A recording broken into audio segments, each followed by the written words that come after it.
Someone is diagnosed with leukemia every 4 minutes.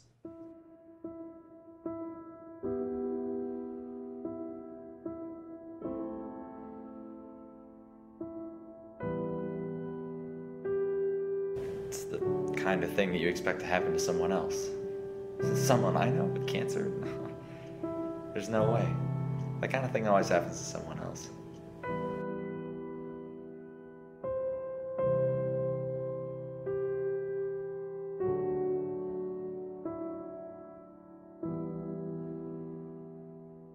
I used to think this way, and it makes sense, really. All the numbers and statistics in the world don't hold up to the someone else mentality.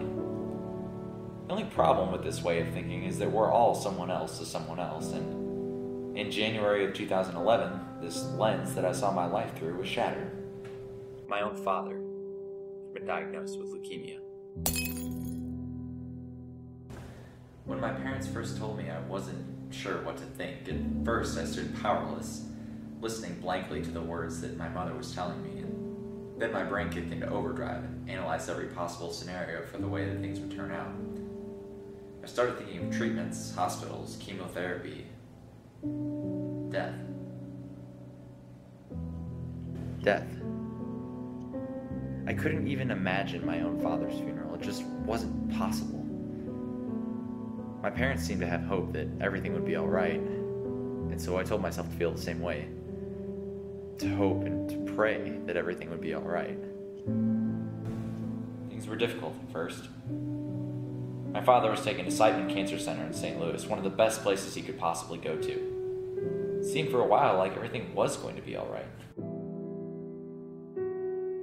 We organized a bone marrow drive at my church, and we even found some possible donors. Even after the first round of chemotherapy, things were looking alright. My dad was even working from the hospital bed with a laptop and a remote internet connection. It seemed more of an inconvenience than a life-threatening illness to her. And at the highest point, things were looking up. Chemotherapy had completely eradicated the leukemia, and my dad was even able to come home from the hospital for a short time. But when the time came for the transplant, things went downhill fast. My dad's body rejected the transplant, and what's known in the medical community as graft versus host. Caused all kinds of problems. Cell counts were too low, all kinds of GI issues, and complicated emergency surgeries. Through it all, my father fought, slowly losing his resolve with every bout of bad news that came in. He fought as long as hard as he could, but in the end, it didn't matter. Every 10 minutes, someone with blood cancer dies. In the early hours of August 3rd, 2011, my father became a part of that statistic.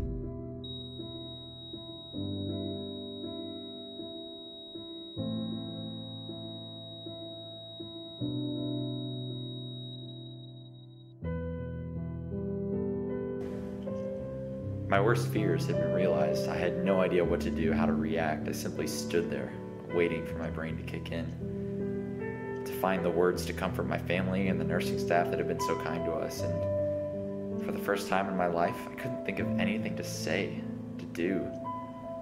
I could only keep remembering the final words that my father had said to me in his last moments of consciousness. I love you, and I'm so proud of you. I remember coming home early that morning, and my house seemed like it had lost a piece of itself.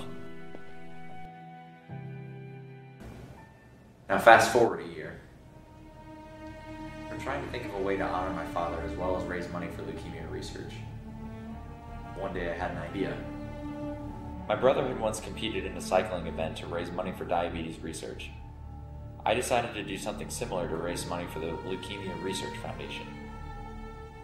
I decided to try and get a large amount of people interested. To do this, I would have to complete a huge event. And what bigger athletic event is there than Ironman competition? The Ironman is the mother of all triathlons. It begins with a 2.4-mile swim, followed by a grueling 112-mile bike ride, and ending with an exhausting 26.2-mile run, all to be completed in 17 hours or less. I've been training for the Ironman competition in August of 2013 for several months now, trying to raise support as I do so. This is where I need your help. In order for this training to be worthwhile, I need donations, sponsorships, and just general support. I've set up a donation page at firstgiving.com, but it hasn't seen any traffic.